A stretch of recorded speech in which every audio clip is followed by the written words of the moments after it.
It's not moving. There, okay. So we got there. It was nice when we were checking in. Well, nice, it was cloudy, but it wasn't raining. And as we were checking in, they checked your passports and all your documentation and everything. And so the lady checking us in asked, "So how did you two meet?" I took my twin sister. I said, "We met in the womb."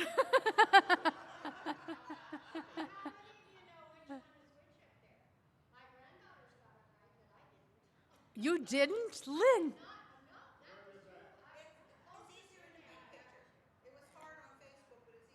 Okay, yeah. I'm the one with the Temecula sweatshirt on.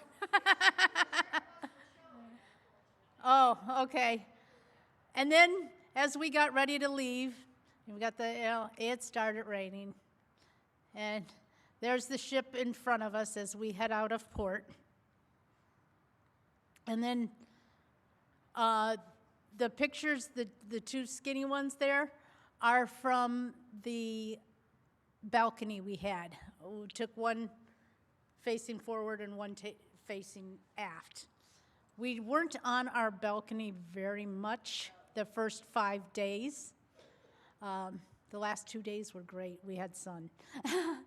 And then that was just in the ship.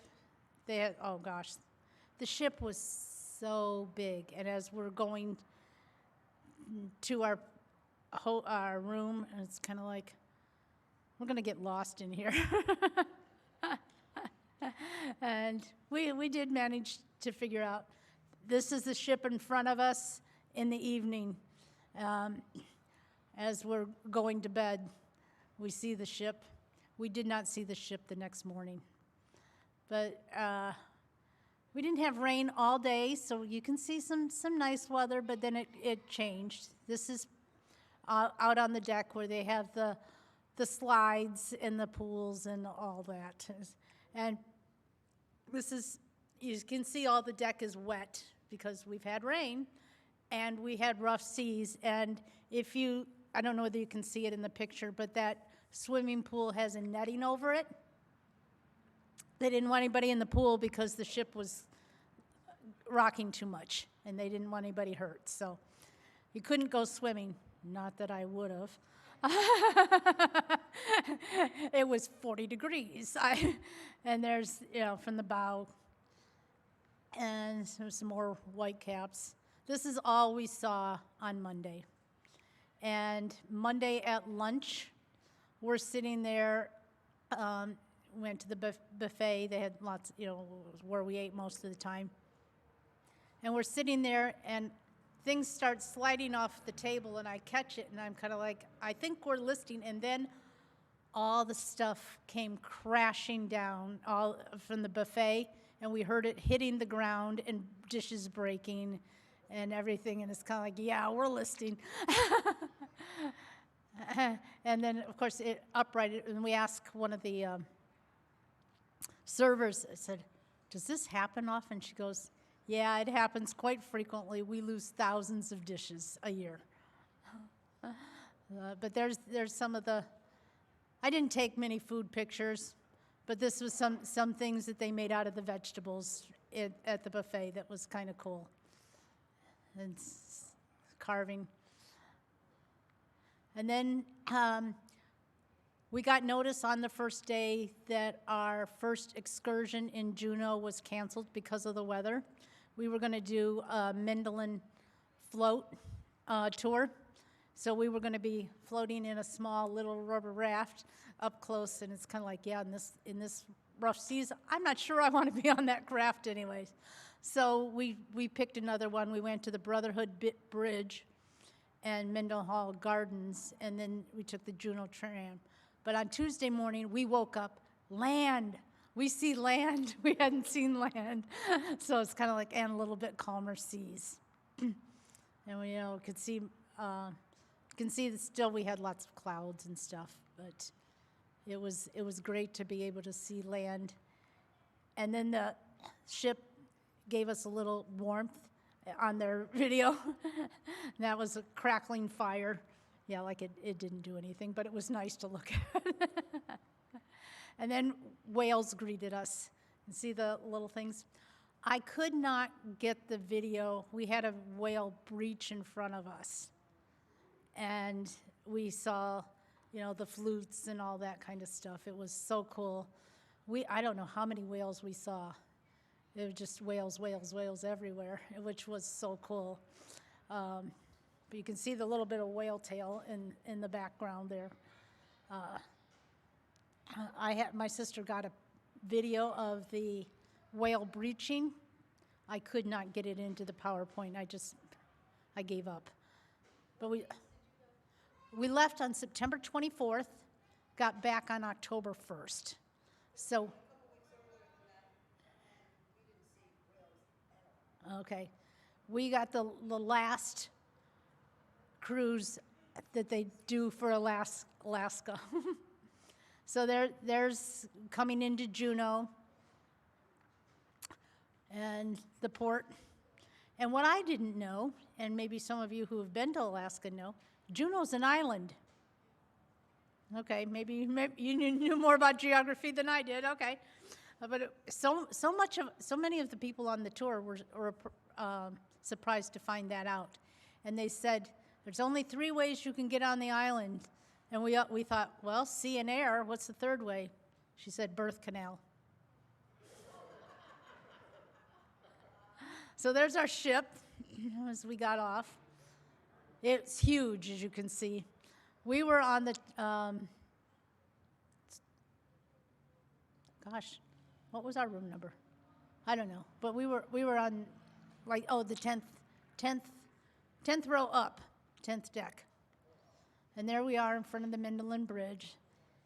You know which one's which, right? Yes. Huh? Yeah. Yes. And as we walked along, they said that you could take the walk back through there and possibly see the Mindelen Glacier. Yeah, we didn't. But the Brotherhood Bridge was built, one of the first bridge between the Alaskan natives, and it was built in '65. And the new state at that time wasn't that old, and how things changed. But there's the bridge with the water underneath it. And then we got back on the bus, more rain. And then we went up to the Mindelen Gardens, and the story of there's this big mudslide, and all these trees got rooted, and this guy was trying to upright the trees and put them in place, and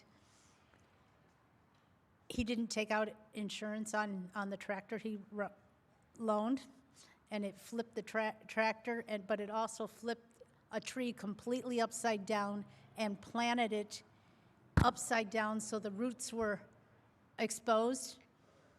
And first he thought, oh, my wife's going to be mad because I didn't get the insurance. Then he looked at it and he says, I could do something with these trees. So he planted a lot of them upside down intentionally and then planted stuff in their roots. So those trees are upside down that you see, and they have stuff planted, plants and stuff in it. It was so cool. And then lots of waterfalls. And Lynn, I thought of you as we were going up this thing. That little white thing, no sides are on it. We're going up this road, drop off. Lynn and I took a trip, I don't remember, to coal country, yeah. And we went on this ride up in this van. I'm kind of like looking down over the edge, and she's kind of like, no, no, no, no. So I thought of you often on this trip because we were on a lot of those things. But lots of pretty flowers were still in bloom, and there's, the pond, raindrops, lots of colors, big trees. There's a Another one of those upside down trees in the lake, the little pond there. There's a better picture of the trees. And then this is skunk cabbage. And if you don't know what skunk cabbage is, well, also, it's bear laxative for after they get finished hibernating. They eat that, and it cleans their system out from several months of being, huh? Yeah. And then just some more. And then we got up to the top and looked down, and there's Juneau, the airport. My sister's luggage did not make it. She flew out of Detroit, and her luggage did not make it to Seattle. And they said that they would meet us in Juneau with her luggage. So it was Alaskan cruise, and we saw the plane land. She goes, "Oh, your luggage arrived," because there wasn't going to be any more flights into Seattle, so they had to get it to Alaska. So they met us in Juneau, and her luggage was there. And there's just more of the town from up. And this is the shop. The little red squirrel up there, he was so entertaining. He was going between where they had a bird feeder, or feed on the ground. He'd come, get a bunch of bird feed, run back to his nest, and then come back and get more. So he was stocking up for the winter. And the ceiling with the umbrellas, I just thought was so pretty. And there's more of the thing. And then we took the tram. We got back early. Juneau was one of our longer excursions. So we got back, and we still had time, and we said, "How long of a tram ride is it?" Kind of like, it was 6 minutes to the top. So we took the tram up, and they had some shopping, but we looked down on the town as night was falling. And there's our ship. And then we went to Skagway, took the White Pass Yukon train ride, where they went up for gold and stuff. And there's another time I thought of Lynn. But this parent was trying to get a selfie with her kid, and so we offered to take a picture. And then her 8-year-old son, can I take a picture of you two? So there's the picture of us. And then on our way to Skagway. And there's just another, as we're pulling in. And welcome to Skagway. And we wandered around the town for a while because we did not have one of the early train rides. That train was running like every half hour or so. But ours, we had a couple hours before, so we walked around the town. That's to clean the railroad tracks. That's a snow blower for the train. Yeah, and it blows things. They were telling how far it blew the snow off the tracks, so the trains could go up. And just as we're waiting to get on the train, we just kind of walked around in the town there. And you're going to notice I'm the shorter one in all of these. She was born longer than I by an inch, and I have never caught up. She's always been taller and weighed more from birth. So, and this is just going up, and you can look down and see the water down there, and some more scenery. And this bridge is no longer in service, and we were grateful because the train used to go over that bridge, and that they've rebuilt it. And I'm kind of like, yeah, good, thanks. But you can see it was kind of misty and foggy. And we went up to Canada. That monument there marks the division between Canada and the U.S. And then looking straight down to the water. And You can see the gold dust in there. And then the flags, Canadian, Alaska, and the U.S., and I forget what the other one is. But it was just kind of neat to have all those flags together. Another view from the train. And then this little caboose, you can rent, and they said it sleeps 8 uncomfortably. Doesn't really have heat, but you can rent it if you want to go camping in the along the path. It's kind of like, yeah, no, thank you. And just lots of waterfalls. Oh, waterfalls. And this is a little cemetery. They had many people die that were doing the railroad. Only 3 died in the construction when a 3-ton boulder fell on them, and they left them. They knew that there was no way that they survived, so they've got a cross, and I couldn't get a picture of the cross on that boulder, and that's their final resting place. But many died of disease, and so this cemetery has got a lot of buried that died on the things. And then I took this because look at the wildfire danger. How often do we see it in the green? But they get so much rain. You know, I don't know whether it ever goes up into the red. But I'm kind of like, yeah, you'll never see that in California. And then they had so much rain, they had a rock slide. And they had to bus us around the rock slide. They wouldn't let anybody walk. Normally, you would just walk into town because the dock was real close.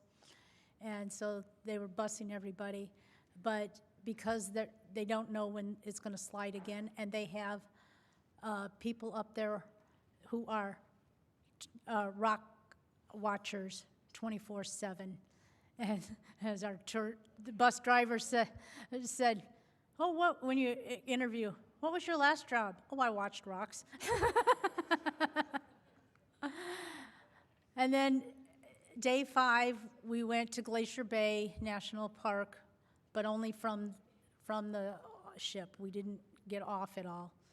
They brought on rangers to talk to us and tell us. So we're on our way to the glacier. And there's one of the glaciers. I can't remember the names of all the glaciers. I'm sorry. But it was kind of cool. And more waterfalls. And they did say that often they'll see bears. And the ranger pointed out a bear, and we're all looking. I saw this little tiny black thing on the shore. And I figured that was probably the bear, but I've seen them better in the zoo. And just beautiful formations in the water, and the water is so clear. It's got all the ice floating in it. More waterfalls.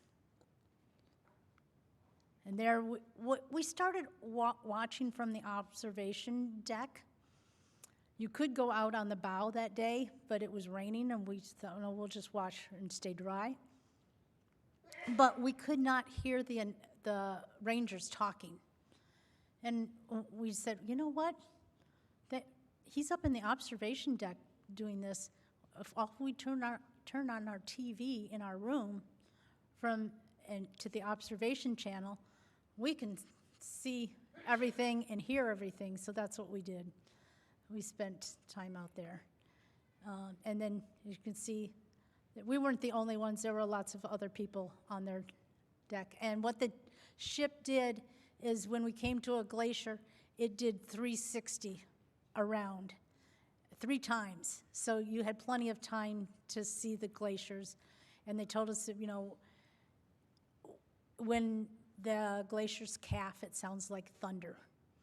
And we heard the thunder, and we didn't see it. And of course, sound is late. But later we went down another time, and we actually saw it calf. My sister's got a video of that too. I just couldn't get these videos in the PowerPoint, and then heard the thunder. So that was really cool to watch it calf. There's a couple of glaciers.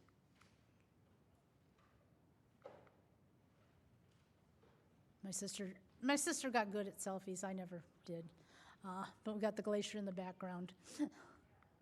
And then here they're coming. The forest rangers got brought in by boat, climbed on, and they told us that they would let us know when they were coming. And we thought, oh, good, it's going to be on the starboard side because that's where we are. And we saw them coming, and we thought, oh, good, we'll get to watch the transfer.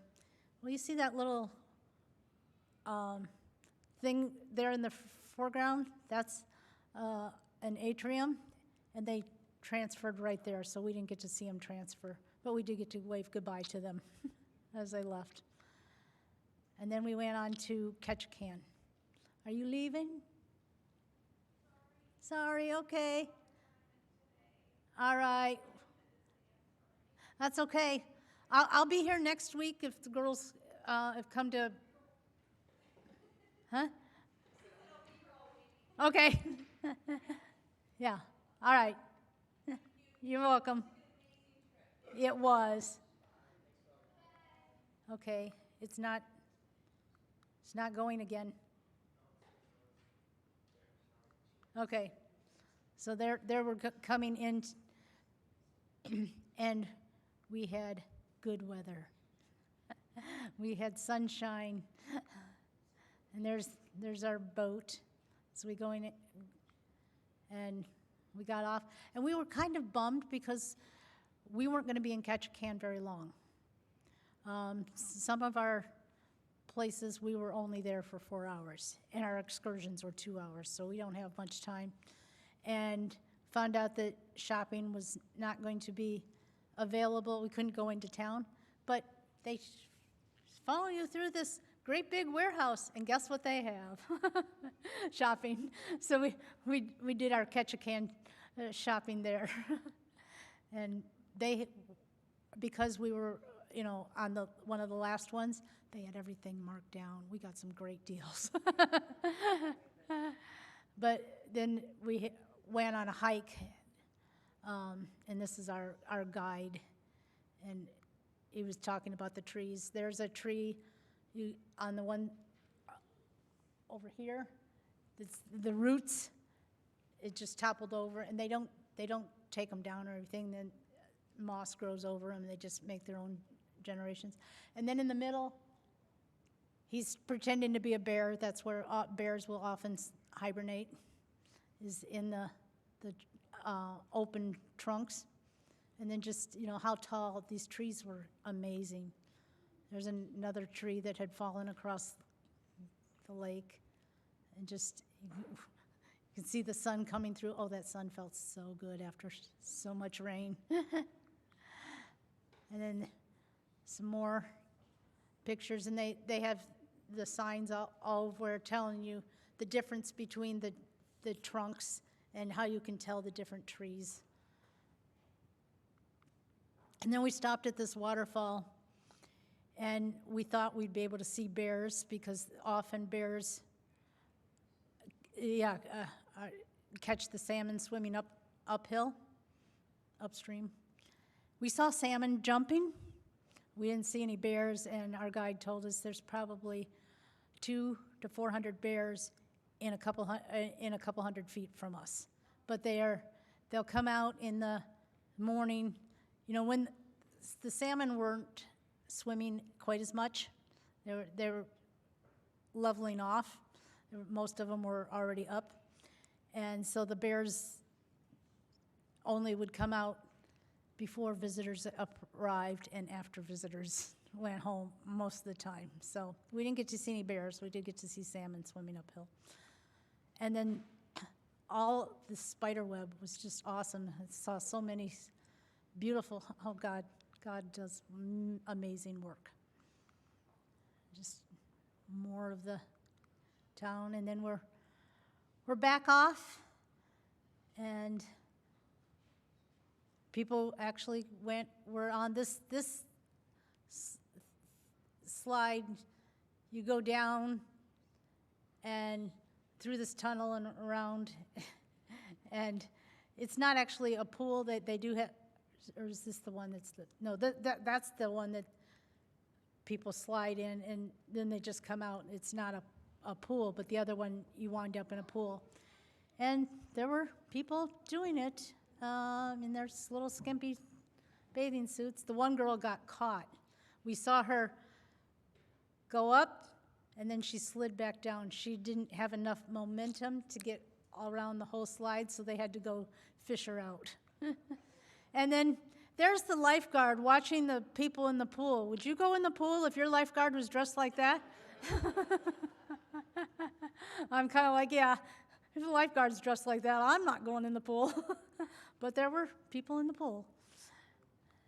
And then this was one of the restaurants. It was a complimentary one. We ate in the dining hall, the cafeteria a lot of the times, but because the first couple of days, the complimentary restaurants, so to speak, were already booked.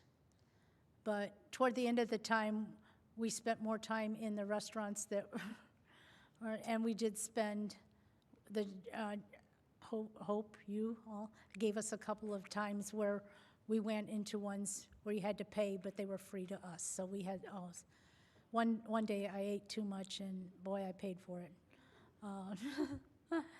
And then we stopped by the sweet shop and got some ice cream. Yeah. And then we were off, and it was a beautiful night, and we had a beautiful sunset. And almost a full moon up in the sky that night. And then we went to Victoria, British Columbia. And there we are arriving in British Columbia. And another, that was pretty much all day. We had to sail to British Columbia. So we checked out. This is the laser tag, but that's during the day. And so we just went to check it out. And laser tag, yeah, they have laser tag on the ship. Isn't that cool? But they only do it at night, so you can walk around and see the stuff during the day. So we did. And they have a go-karts, and we went and checked out the go-karts. We didn't take them. They didn't seem to be going very fast. It's kind of like, huh? Yeah, shocker. That's yeah. Although, it was only that first day that it was really rough. We were on the outer passage, and then when we got on the inner passage, we had pretty smooth sailing. We never got seasick, although that first day, everybody's walking around like they had had too much to drink, and nobody had anything to drink. Everybody's going, yeah, I haven't had anything to drink. Yeah, neither do you. But we sure looked like we did. And then this was from the back of the ship. It was the first time I had gone to the back of the ship and watched the wake. And some more, and they had a track you could walk. And so the last couple of days, we would walk when the weather was nice enough that we could actually walk and get our steps in. And then we're coming, and then we're into Victoria, and we had a full moon that night, and we could actually see it. And as much as I so wanted to see Northern Lights, no. I have a better chance in Minnesota. Although, because I'm getting Facebook posts all the time of these people that get them in Minnesota, but I have to get away from the lights of Woodbury in St. Paul. But there's our ship at night in Victoria. We only had 4 hours there, too, or maybe only 3. We got in at 8:30, I think, and the ship left at midnight to sail back home. And there's the lights of the city.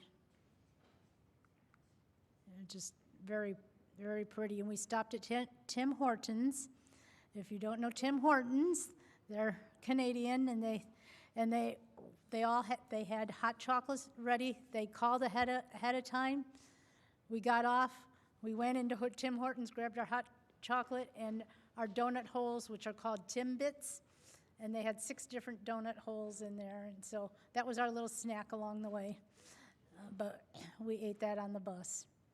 And on the bus, they had a contest. What do you know about Canada? And they had all these Canada questions, and you could win prizes. And where I knew some of the answers, there were always people faster than me. So I didn't win any of the prizes. And then we got in at 6 o'clock on Sunday, October 1st, 6 o'clock a.m., and I was awake, and as we were coming in, and took some pictures of Seattle as we were coming in. Sharon was asleep. She missed it. But we had to be off the ship by 8. My flight wasn't taking off till 5. Sharon's wasn't taking off till 3, and they had this tour of Seattle that was 4 hours long, and we're sitting there. We could sit in the airport for 4 hours, or we could take the tour. So we took the tour and, traveled. We saw the public market and the fish thing, Starbucks, and the Space Needle. They also had the walk to the top of the Space Needle for cancer that day. They do it on October 1st every time. So you could walk to the top. We didn't have time to walk to the top, not that I really would have wanted to. I've walked to the top of the St. Paul water tower, and that's 200 steps. That was enough. There's many more to go going up the Space Needle, and just some things around town. This is a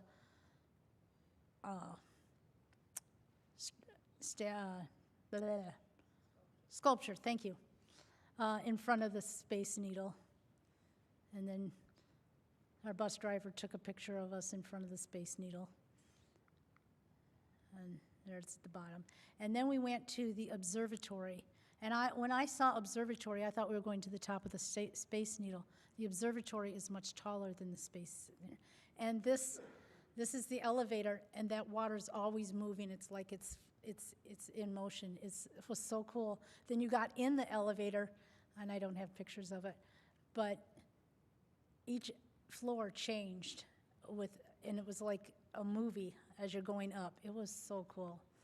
And then there's looking over Seattle, and then you can see the Space Needle and our ship and some more of the Seattle.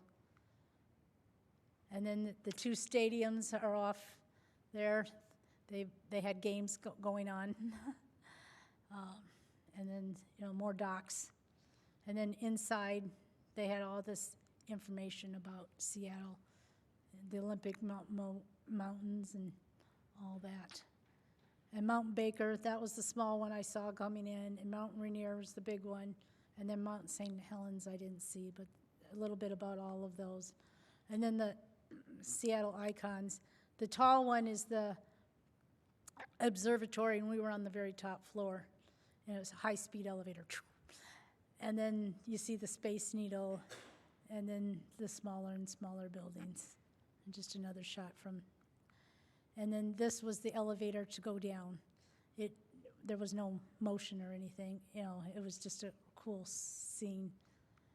And I just want to thank you so much. It was a great once-in-a-lifetime experience. And both my sister and I said we couldn't have done it without Hope, so thank you. And, just wanted to share. And we took thousands of pictures, and kind of like you don't want to see thousands of pictures. So that was just a little bit of it.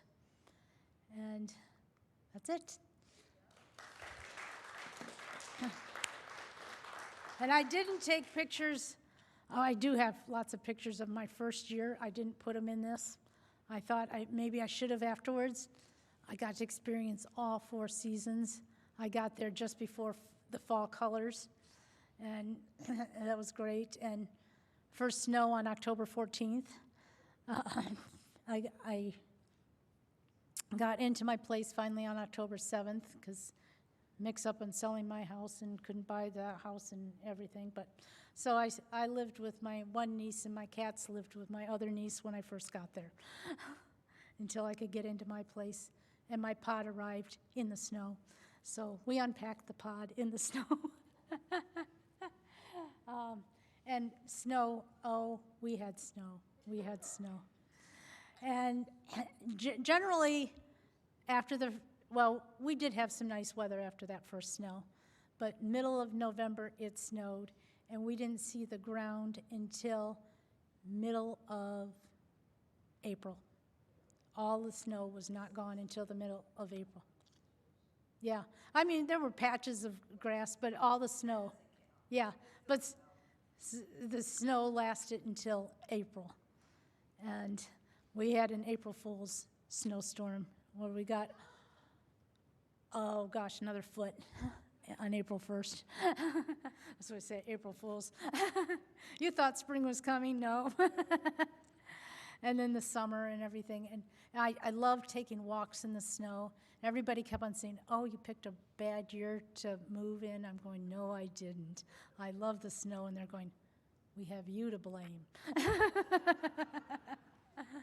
And so, the summer was dry, but it's been great living. I could not have landed in a better place with the family. I've got a 5-year-old. She'll be 6 next month.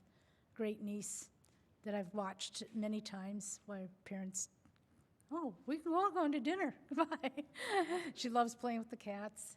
And I got to see my now 16-year-old great niece. Got to go to some volleyball games of hers and, events of that, got to celebrate. Christmas, for the first time, I sat in worship. First time in 35 years with family for Christmas Eve. During the opening hymn, I started crying because it's kind of like this is the first time in 35 years I've sat with family on Christmas. And it was really cool because my nieces were raised Roman Catholic. So it was St. Ambrose church that we went to. I've joined a Lutheran church in Woodbury, but for Christmas Eve, it's kind of like, no, I could go to the Lutheran church and sit by myself, or I could go with the family. So I went with the family. And I gotta say, it was just so cool. But because the children from the St. Ambrose school led all the music, and it kind of brought me back to Hope when I was doing the family service where the children were leading, and the children were reading the scriptures and stuff. They didn't have puppets doing the sermon. They had the priest give the sermon, but at least it was, somewhat. And then the Sunday before, I went to King of Kings, and it was the children's Christmas program. And I'm just kind of like, halfway through, I'm kind of like, this is probably the first time in 50 years, because I started in middle school and high school helping out with my home church, and then did daycare and everything, and I've always put together a Christmas program. And I'm kind of like, I can just sit and watch it. So those are some of my moments that, were special, other than just being there for family birthdays. We always got together.